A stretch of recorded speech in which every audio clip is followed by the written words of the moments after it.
Hello and welcome to another episode of The Defenders on Sansad TV. And in this episode, we are looking at an extremely important subject which is crucial for the stability of our country, the growth of our economy, and the security and safety of our leaders and our citizens. And that is the equipping, arming, and training of our police and paramilitary forces that are really the front line of India's defense against this modern war against terrorism, whether it's a 26/11 type attack or our forces plowing through the vast jungles of central India, battling Nakshals, or the insurgency in Kashmir or India's northeast. And we have two extremely competent and well-informed experts to educate us on that.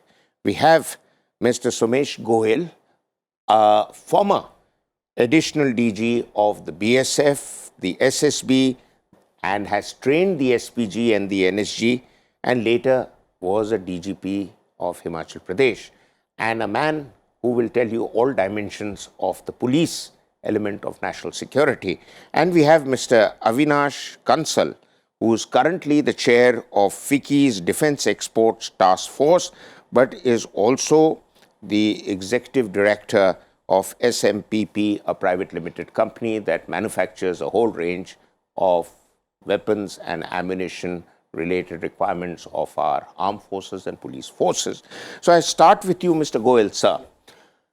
Now, I think before we get into equipping and arming of our police and paramilitary forces, what I want is for our leaders and our people to understand what are the multiple challenges that policemen face and the leadership of the police has to deal with.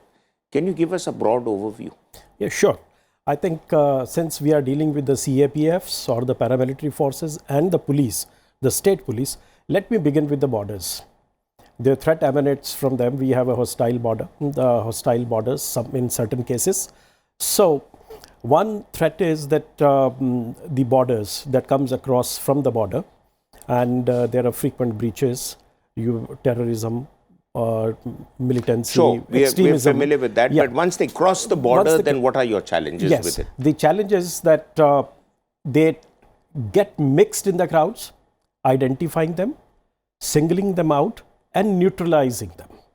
So equipment would be required for security of the borders, and then intelligence, identification, neutralization. Yes. That will give us the whole gamut of technology that is required for that. That is one component. Then the threats is narco-terrorism. Narcotics is a major problem. Cyber attacks. Cyber crime is emanating or it has established to be the largest single crime that takes place in the country. So these are the current trends of crimes that need to be addressed, that are the challenges, and for that we need technology and equipment. Just quickly, I need to move a little ahead of crimes, and the police paramilitary is also involved with the armed forces in battling insurgencies and the acts of terrorism. Now, we have a 26/11 type attack, then the police is really the first front line against terror attacks, and they are as much at risk as any soldier or commando force. But you have an insurgency which, as I have understood, saps the energy out of any force, is manpower intensive. So where all do you feel the resource crunch lies? Because we have a 2.5 million comprehensive cover of police paramilitary forces. Yes. But at the same time, the requirement for these forces and upgrading their equipment and skills hasn't really been addressed, to my mind, to the extent they should have been. Right. You are right in a certain way that these issues have not been addressed comprehensively. There is a modernization plan in which the basic requirements are being met, not modernization per se. So the problem lies is that the state police, being a state subject, the funding of the state, funding in the states is a major challenge. The challenge is not so for the paramilitary forces because they are looked after by the center. And the other challenge is that there is hardly research, any research taking place of the requirements exclusively of the police Yes. and paramilitary forces, the interface with the industry and various agencies of the government is limited.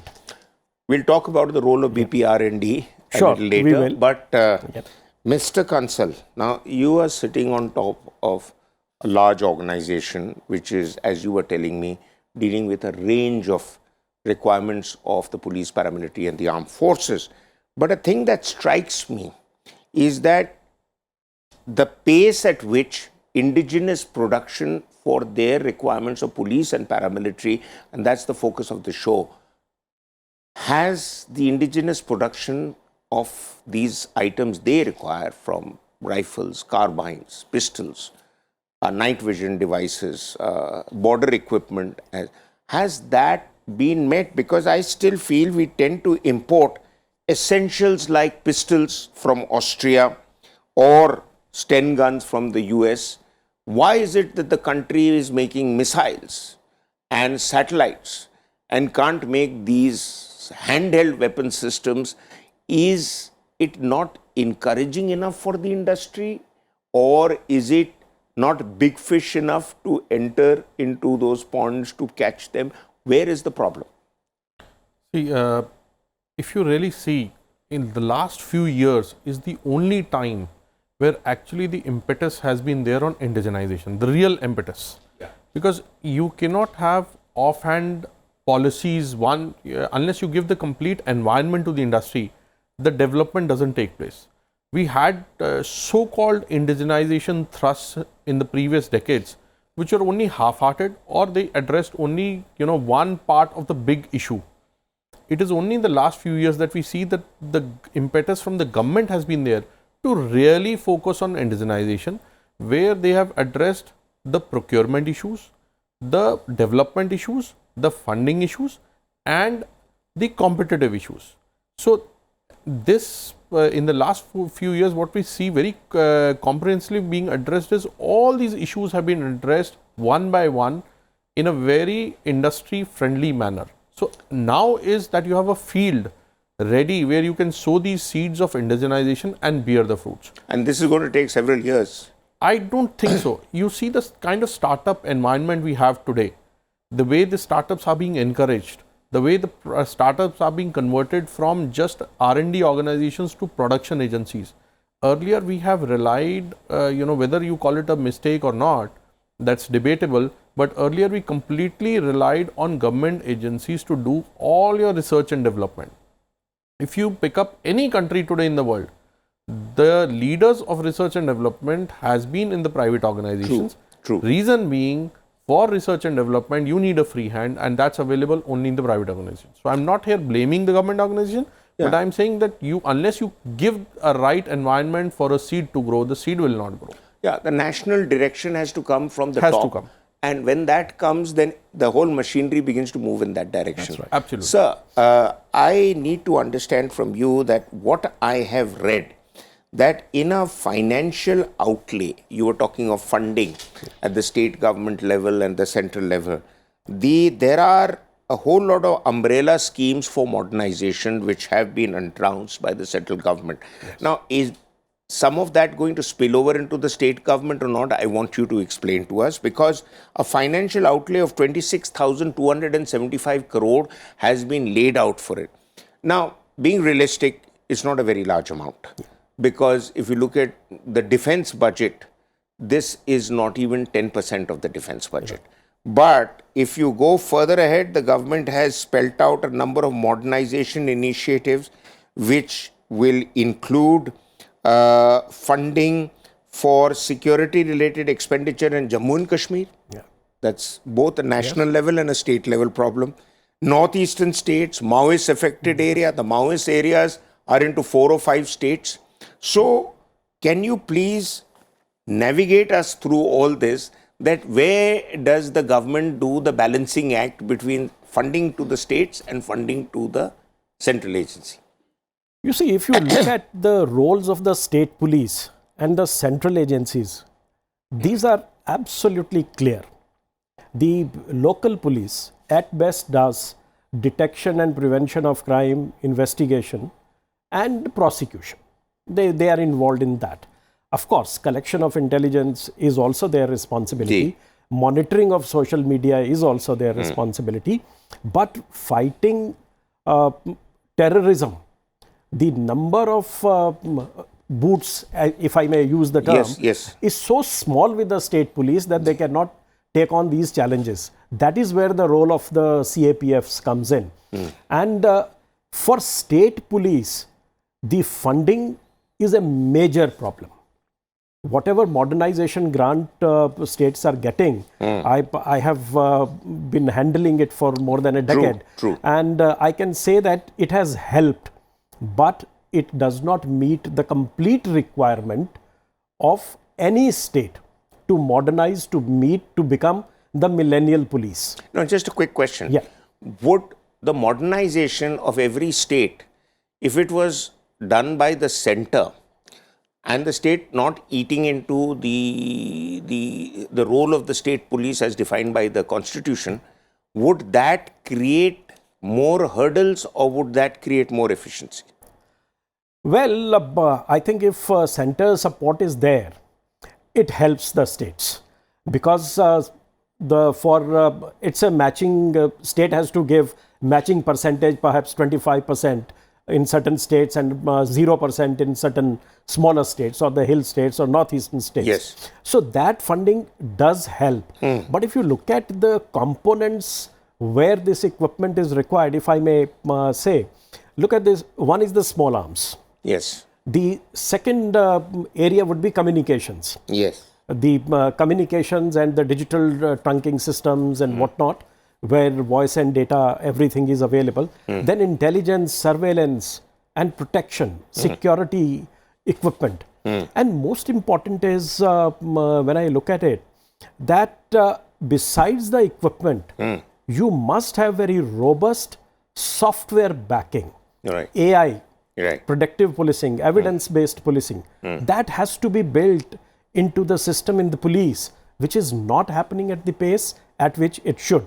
And lastly, I would say, where indigenization needs to take place is the forensic field. Let me tell you, 100% of the equipment that is required for forensics is imported.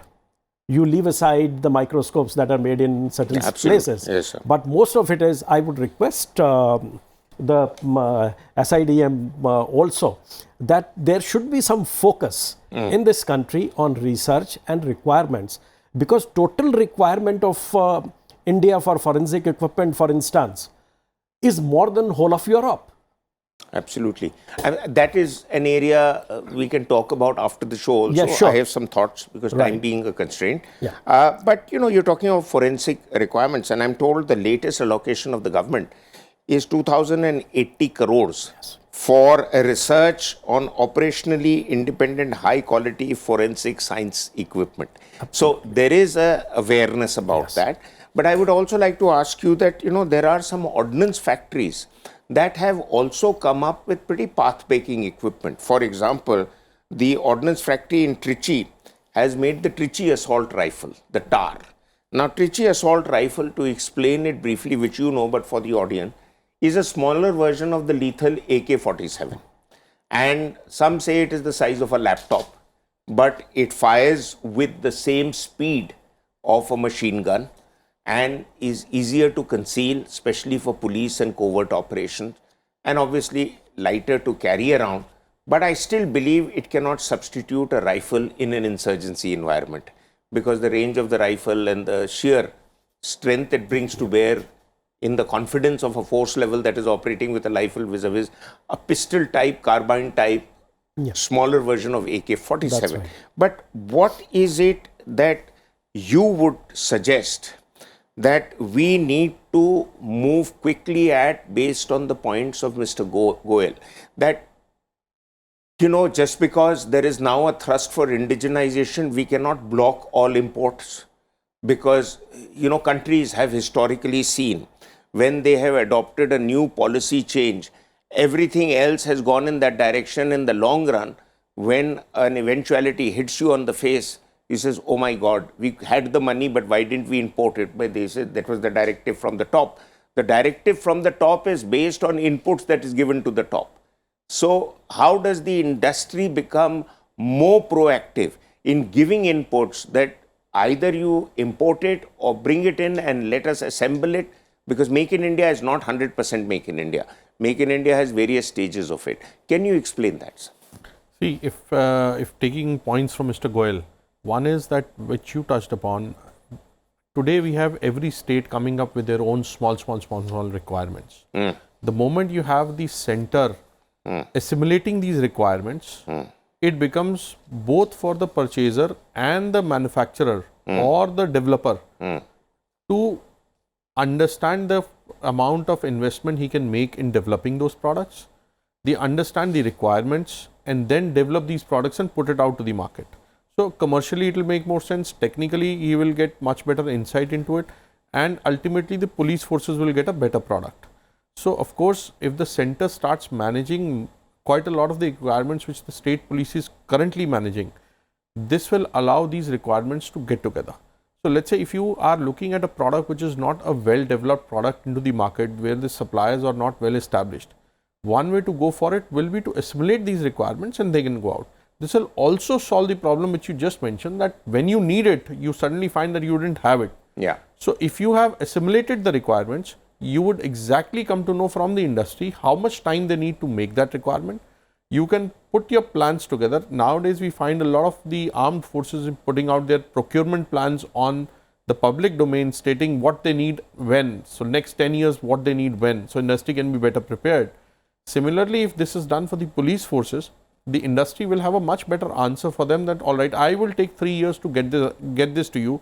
So then the police forces know that for these 3 years, they can meet the requirement from import, and from this year onwards, they would have an indigenous source coming up.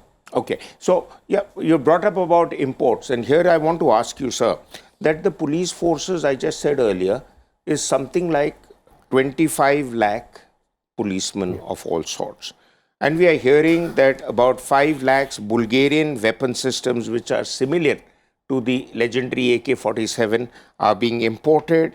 In addition to that, there are others that are in service. There are other variants that are at the police force level. But a point that I wish to understand, that why is it that if your threats are mostly in the big cities, because terrorists will target targets which make news, Bombay Stock Exchange, 5-star hotels, etc.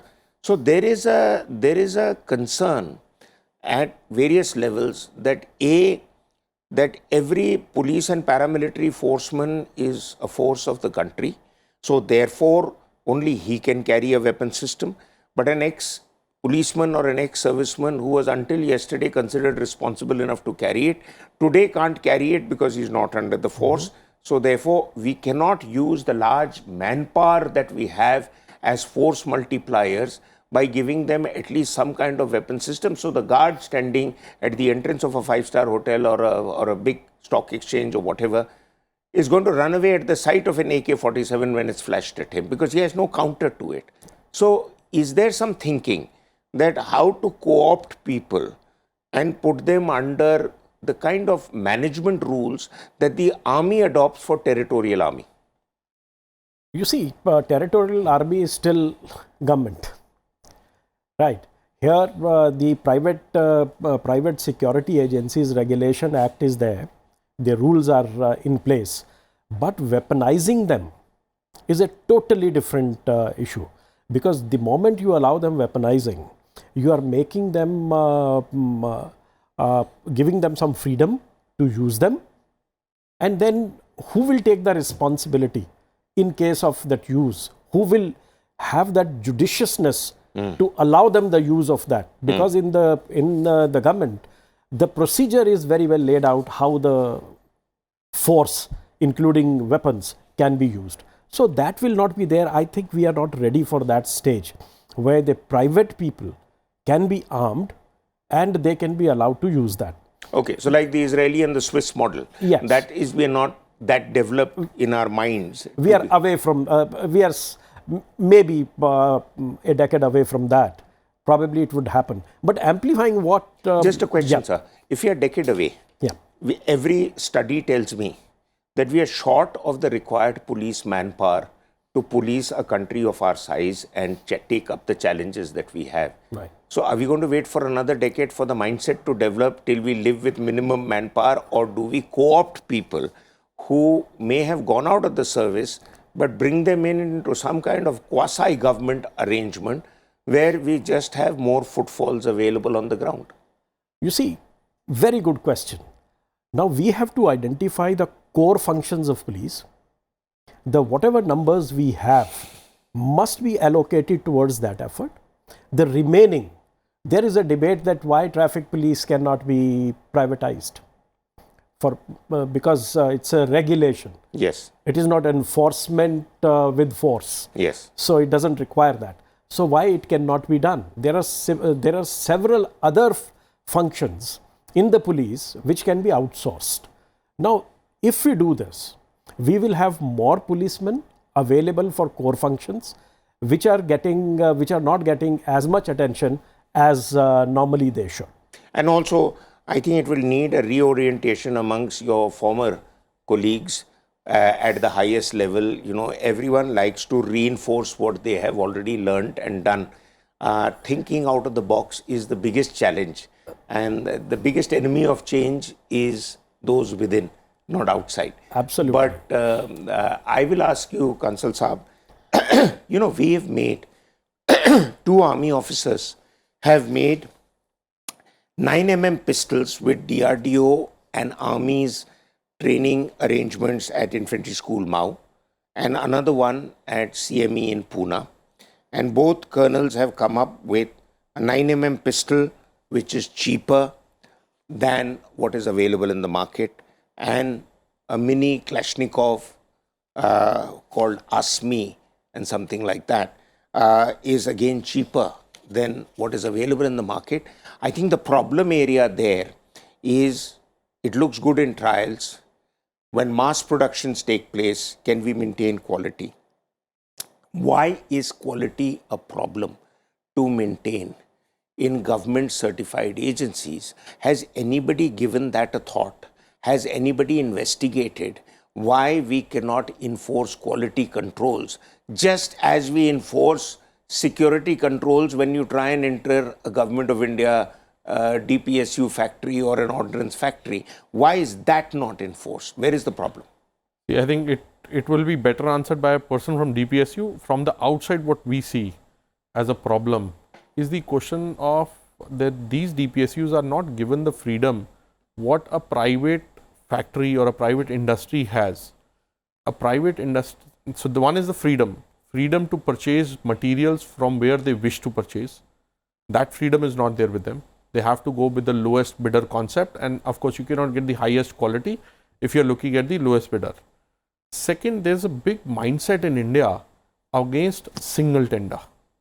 Let us suppose if there is a company which is making a good product and is the only one making in the country, is that company at fault? We simply don't want to procure from that company because that company is producing the best and it's a single tender, and we want our procedures to make sure that either we drop these specifications down or we should put more and more push to have other companies come up. Until then, we will not buy from this company. So it is like discouraging a company from producing the best of the product, because if you are producing better than others in terms of quality, in terms of performance, you're actually saying that getting into a scenario where the government doesn't want to place orders on you because now you are a single vendor. True. Vis-a-vis, now you talk about imports. Imports, we take pride in importing from a company which is producing the best and is a single vendor. This mindset of procurement also needs to change, because when you are asking for quality, you're asking not just quality of the product, but quality of the technology also. And whosoever is producing the best is likely to be one of the few to be producing it. No, exactly. You know, if the equipment that is being produced at home meets the GSQR, and the GSQR is laid out by the government, not by the maker, and is better than any other GSQR fulfilling equipment that may be abroad. Why is there a resistance? I think we are all victims of procedures. We are all victims of guidelines laid out, because people say, in my tenure, let me not be hounded after retirement for having gone into a procurement which later the auditor will come and will, because that guy's job is to find faults, and he will come and find faults and say, why did you make it by a single, show cause as to why action should not be taken against you. So I think we need to change our mindset. The government needs to go the next step now to define Make in India, to say, if a single vendor makes it and meets the GSQR, then so be it. You know, Let's so take pride in that rather than making it a question mark. Let us rather take pride in it, that if there is a company in India which is producing a product which it is a single vendor, let's take it as a matter of pride that I have a company which is producing better than the best, and let's encourage that company by giving it orders and then pushing it to the world. Okay, Let me give a solution on to that note, sir, quickly, because Yeah, we're short quickly. of time. Yeah. One, for 75 years, the police and paramilitary forces have been dealing with only a single vendor, Ordnance Factory Board. If we could deal with them, why not with somebody who's doing quality product? Absolutely. And their QC is, the QC in a private setup is very good. If they want to stay in the market, it's their money on the line. If they want to be in the market, product has to be quality. Now coming to this, how to make it sustainable? One, in the police, there has to be certain benchmarks fixed, the GSQRs of every equipment or software that has to be laid out. Then some testing agency has to be identified and notified, where all the private players can bring their products for testing and registration with that. Good point, sir. We'll have to end with that because we're terribly short of time. But I think we've covered some very important ground. And thanks very much for your inputs. And thank you for watching. Until our next episode. Goodbye.